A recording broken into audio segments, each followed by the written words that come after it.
Okay, as promised, the new improved crawfish trap that I have dubbed Craw Daddy. If you've seen any of the other crawfish that I've caught, you'll understand the joke.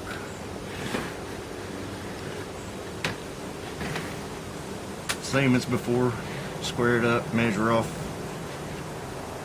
3 feet, and then just start cutting. The great thing about this nylon mesh, you can cut it with a pair of scissors. And I mean, it just goes right through it. See, I'm not even cutting, I'm just pushing through. And then you gotta cut right there at the end. So that part's done. Now, if you're looking for the nylon mesh, so far there's 2 places that I've found that has them. And it's Wally World and Tractor Supply. Tractor Supply is cheaper by about $6. What I do now is fold it over and get that about a 1-inch overlap, and you start your zip ties. But to make it easier on you, you need to find out where the center is, because the improved version has to have something to keep it separated because of the inlets that I've made. This is an inlet off of a 2-liter ginger ale bottle. This is just a regular bottle that has a funnel to it, but it's smooth on the inside. Crawfish can't grab a hold of it. You could even use a rectangle. But the trick is to take your ginger ale or whatever bottle you got and come up to where it starts to get straight. Cut it off right there. It's got a nice big opening. Get your hand in. Now up from the neck or the top of the bottle where the cap is, you want to come down till you can get about 3 fingers in there. And that's a nice size hole. Crawfish get in and out of it. On the inside, it's very slick. They can't climb back out. So there's that. And there's, like I said, there's a couple of different ways you can do it. Just a bottle, cut that off to make a funnel, or a rectangle. Doesn't matter. What I've measured off here is about 8 inches, which means your trap will be up this high. The neck will only be there. Now they can swim, so they could swim up to it, but once they get on it, there's nothing to grab onto. They just slide right back down. So you definitely want to keep it propped up. Drill you a couple of holes in here and zip tie it. Okay, as you can see, there's more stuff on the table. I had to take a little intermission, a couple of phone calls. Sorry about that. What we're going to do, this piece, to keep your trap separated, is going to drill a couple of holes in there. Don't get too aggressive with it. Maybe about 1/3 the size of whatever piece you're trying to use. And you can go through both sides. That didn't work. Got too aggressive. Poked me a big old hole in it and broke it. So, take your time. And you only need one, you just need it to hold it straight up. So don't push it down on, I mean, you can use PVC, copper pipe. This is an old towel bar I just had laying around, just trying to see what all you could get away with.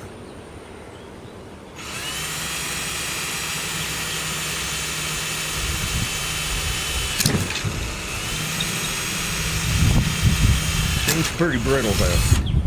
So I don't know if I would recommend that. And it's a hard plastic. It's not a, my favorite method is one of these buckets. You got your round shape. You come through here and you just cut it off. Cut off the bottom. Make me a pilot hole for my saw.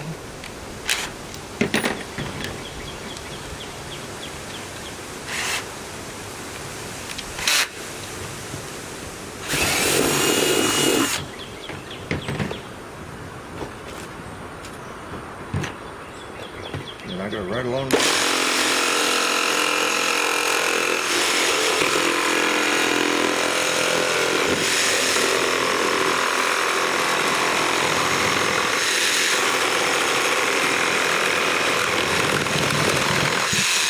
Makes a racket, doesn't it? Then it'll take me about, I think I can get 3 traps out of here, so I divide it by 3 and run me another hole right there.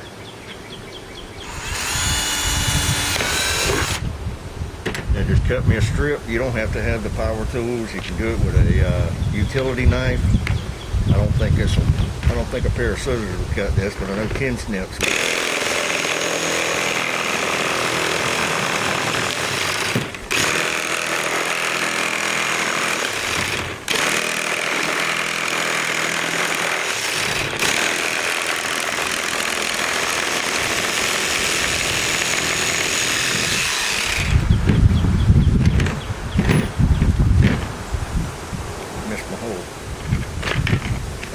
Now I've got a ring, and the way I like to do mine is just like that. They can come and go as they please. It's a little spongy, but it'll be all right. Now the closer you get to the top of the bucket, that's nice and firm. It's got some reinforcing ribs on there where the lid was. That'll keep it nice and spread out. But what you want to do is find your bottom center first, the very first thing. And put you a couple of holes in there big enough to get a wire tie through. And I'm using the 4-inch. I'm going to use white for the video. If you use white or black, a pack of 100 will probably cost you maybe $3. And you just put you a hole right here, and you can even do one on each side just to make sure it's secure. So we got this, we got it laid out, we know where center is. You hook your zip tie in right there. So now that I've got that, I'm gonna hold this and do the zip ties. Another quick tip on these zip ties, find something small and curl them up around it, like a drill bit or anything like that. That way when you put them in, they'll come back to you. You'll see what I'm talking about if you decide to make one. But curl them up, and that very end tip, give it a nice little hook to it. I don't know if you can see that. That way when you stick it in, it'll automatically come back to you. But once you've got it open, I tried to do this after the fact when I already had it all zipped up. It works, just didn't work that well.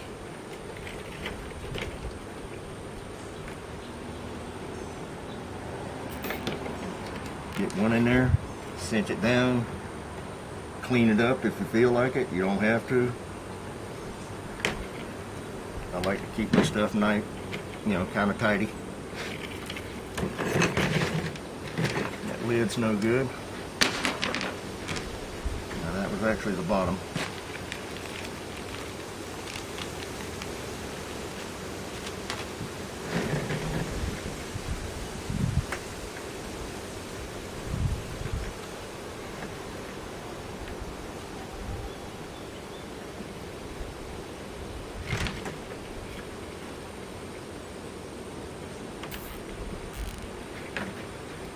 I saw a young lady on the internet, YouTube,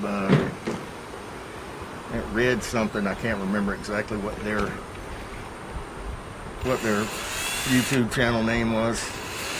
I know I subscribed to it. Sorry, folks. I was going to give you a plug and just can't remember your name. But if you look at my subscribe list, you can get there. All right, now getting to the important part, closing it up. Now once you close this up, everything's got to tie together. You overlap it. I go 1 inch, and then I alternate left, right, left, right, about an inch and a half apart, 2 inches. Like I said, you get 100 zip ties. No reason to scrimp. But try to start in the center of where you have this going on. Okay? Because at some point you're going to have to cut a hole for your inlets. Did my inlet blow away? I believe it did. Ain't that something?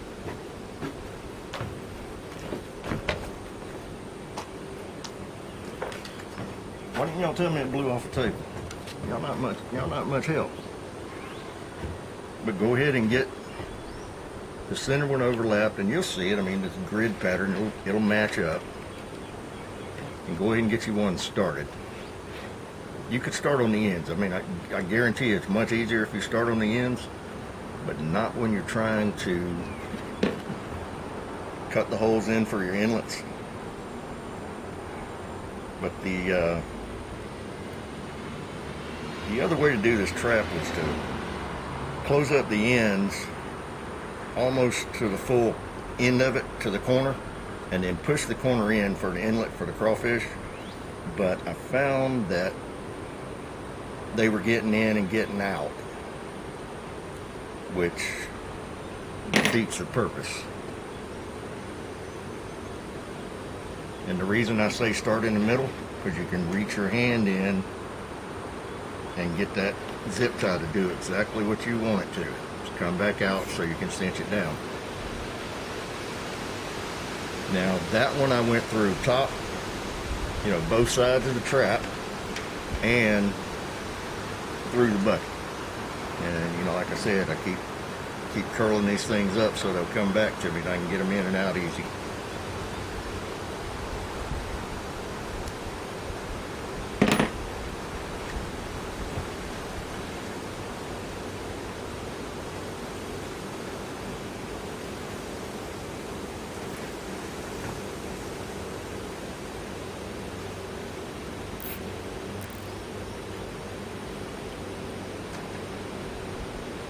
Alright, so that's top and bottom both secure.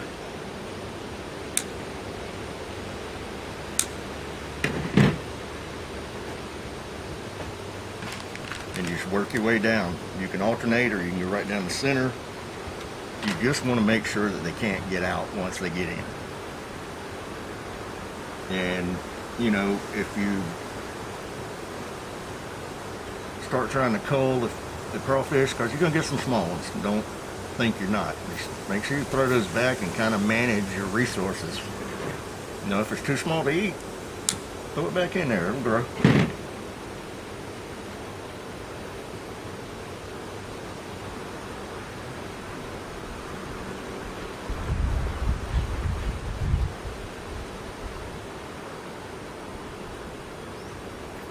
And if you've seen my previous videos, you see that I've had plenty of success with this trap.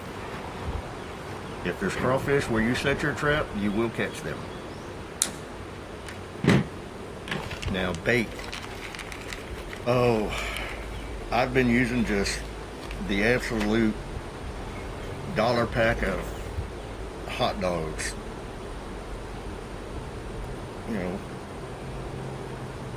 I would probably eat them, but I'm not like most folks. You don't want to buy the most expensive pack of hot dogs, that's for sure. Because they will go to waste. And you'll find it when you start in the center and start working your way to the outside or to the end of the trap, it just keeps getting easier.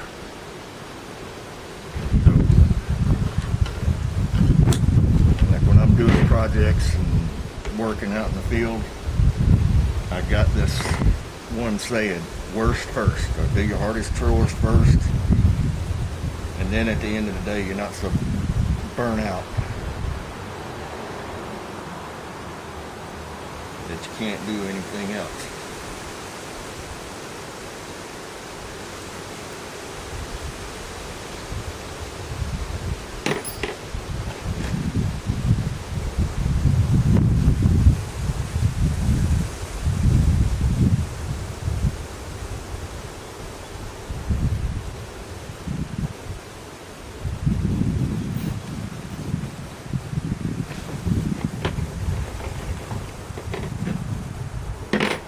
now that I got 7 or 8 inches of this side done, I'm gonna cut the hole for the inlet right here.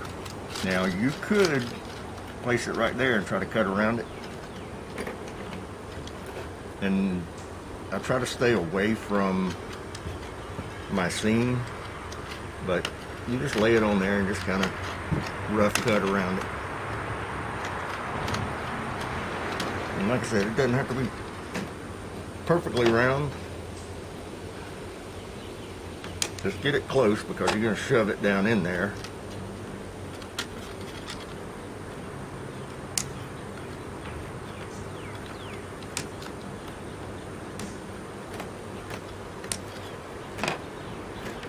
There's the opening. If you wanted to, you could leave that on there and just set it right there. But no reason to keep it. All right. Now, that goes in, if you don't push it through. You want to come down an eighth, maybe a quarter of an inch, and start poking holes in it. You can get away with 4, but I like to put maybe 6 or 8 to keep it completely closed where they can't get in and out. And you can use anything. You can use a punch, a knife, a X-Acto knife, and what I'm using is just I'm probably just going to use my little handy drill gun.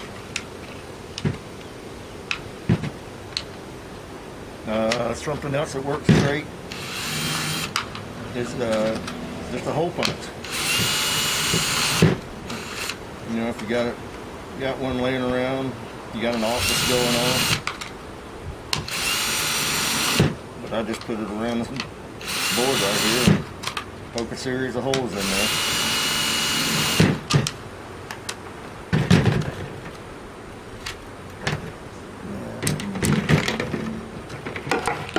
Lot of racket now.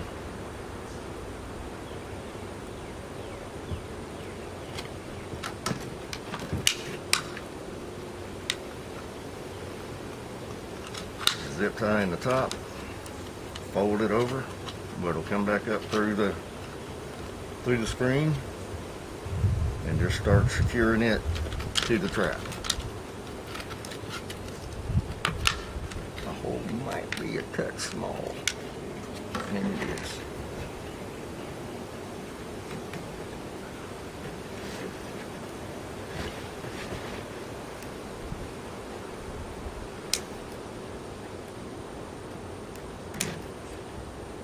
So if you're going to make them, once you do your first one, you're going to learn little tricks that you can maybe pass on to your friends. Because once I got the first one I did, I learned a lot about where you're going to get bottleneck on the construction. And I did this inlet after the fact, after I had one already closed up, and it was not a lot of fun.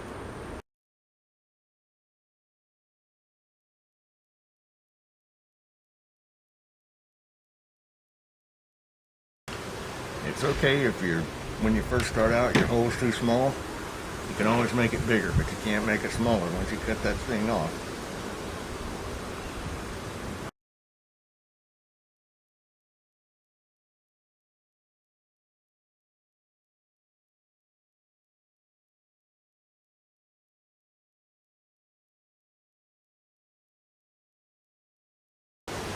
Now once you get down to the end, take it and bring the 2 ends together. So it'll basically look like 3 pieces. You have the left side, the right side, and the bottom of the trap. Run your zip tie all the way through all of it.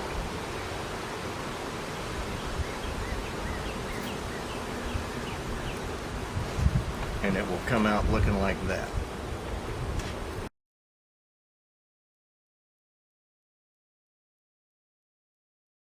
Now, that's what you're looking at, just a seam. But understand, once you go You can put your bait in the inlet where the crawfish are going to go in. That's fine and dandy. You're going to have a hard time getting the crawfish out of there. So understand, every time you go to check your trap, you're going to have to take more zip ties, and you're going to have to find a way to open them up. And you don't need much. So if you come over here and you space them out, and what I normally do on mine, where I know that I'm going to use for the clean out, I'll space it out a little further. But it doesn't matter. They're just zip ties, see?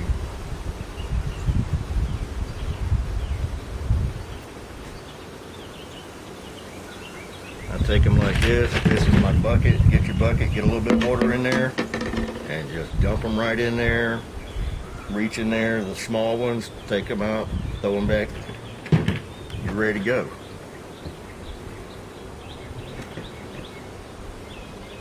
And you can even leave the tiniest of holes, so the really small ones you don't even have to deal with. You just let them escape. But I don't mind, because I like to see what kind of numbers are in the area that I'm trapping.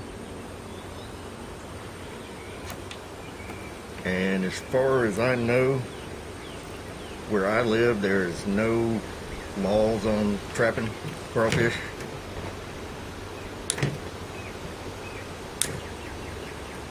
If there is, I don't know about it. But if the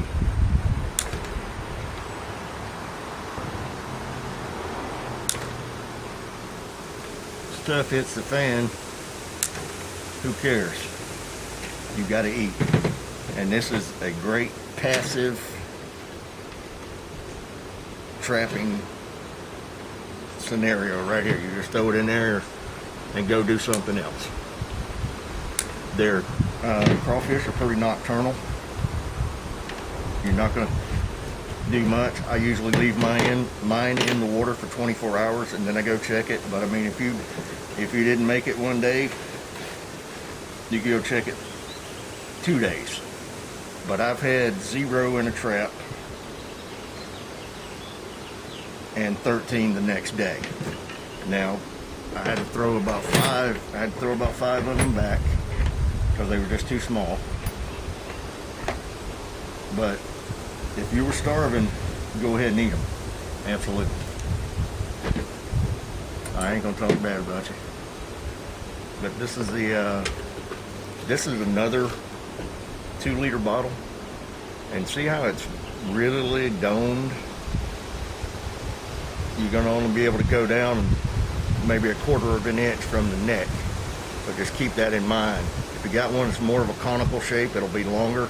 It doesn't matter. I've made one out of a water bottle. I guess it blew off too. And if the audio doesn't come out great, I'm sorry. It's just a windy day.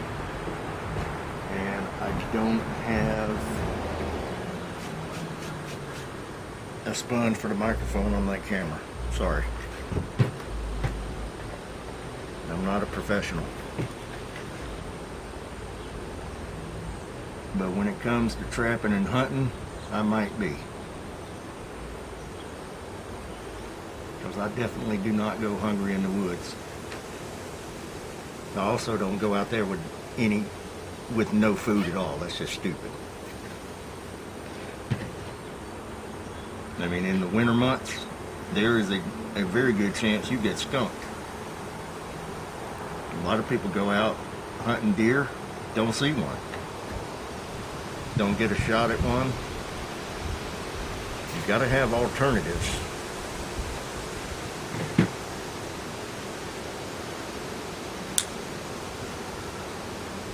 I've watched some of these shows, preppers or something, and the scores they're giving these people, they don't seem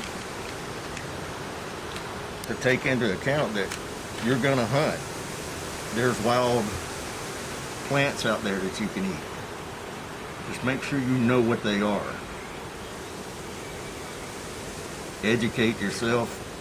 Grab all the books you can, because everyone knows knowledge is power. Now, one thing I didn't talk about. Everything on here is plastic. By itself, it will float. It's got to be completely submerged in water. Completely, because crawfish are going to come up the sides and work their way in. So you definitely have to put some type of weight on it. It's going to have to be metal. Doesn't matter what it is. Just a piece of angle iron or anything like that. I've been using railroad spikes. And I don't have one up here because I'm an idiot. But I put an inlet over there, and I'm probably going to put another one over here to see if the numbers improve. I don't think it's going to matter. But I need to come in here. And like I said, just take the bottle and just cut the mouth of it off.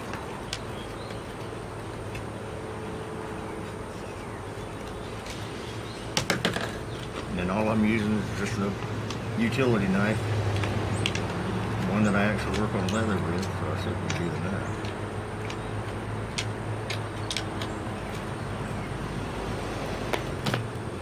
You can also use scissors. Two pair out here.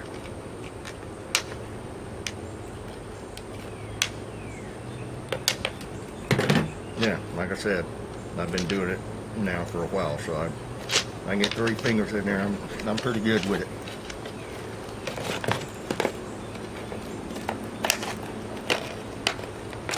And then you can go, what I try to do is go up to the label. I just need to get a hole in there to get started. And just go up to about where the label is and just cut it all off.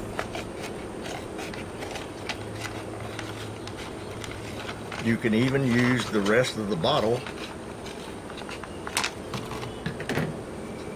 to do your separation.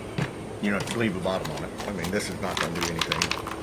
But if you leave the bottom on there, poke a couple of holes so all the air will get out of it, and just set it like that, and that should work as well.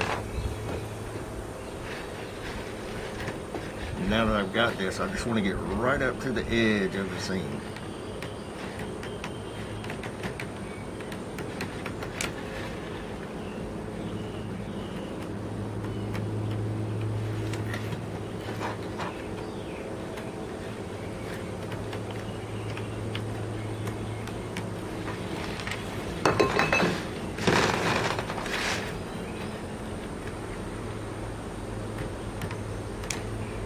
Like I said, if your hole's not the exact right size, you can always size it up. Or you could trim down the inlet. It doesn't matter which way you go. Alright, here we go, finished product. I didn't feel the need to video doing the seam down in the center and closing up the ends like that. But you see, I've zip tied a railroad spike to the bottom. And I have an inlet here and an inlet here. I don't know if I'm going to catch more. I might not. You just have to try it out for yourself. This is the absolute cheapest crawfish trap that I've seen and have made. I made one out of wire. I wasn't really crazy about it. You get nicked up, dinged, scratched. They're lightweight except for that railroad spike. I don't think this thing weighs 2 pounds. If it does, I'd be surprised. But make sure that once the crawfish get in, they can't get out. That's the biggest thing I can't stress that enough. Because once they get in, and I was talking about baiting. Now, the hot dogs. I cut them up into, I don't know, maybe that first joint on your thumb, about that big, throw them in there. I put 2 hot dogs per trap. And in the 3 days that I've been trapping this week, the bait is still in there. So it lasts a good long while. I hope you have as much success as I have. I've probably got about 25 good eating size ones. And I'm telling you folks, the stream is not much wider than this table. It's not a fast running stream. There's not a lot of marshy grass in it or anything like that. It's a clear running stream. I would drink the water out of it. Different areas to throw traps. I've tried a pond. I caught nothing. I've put one in a pretty swift river. Didn't catch anything. And I found a slow moving river that I've just thrown a trap in.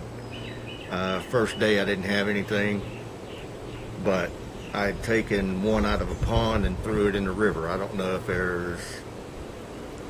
I need to try to change the bait, wash it off, get the scent of the pond off of it, but I'll check it again this evening, which is getting to be about that time. As you can see, the sun's going down, and we'll just see what works.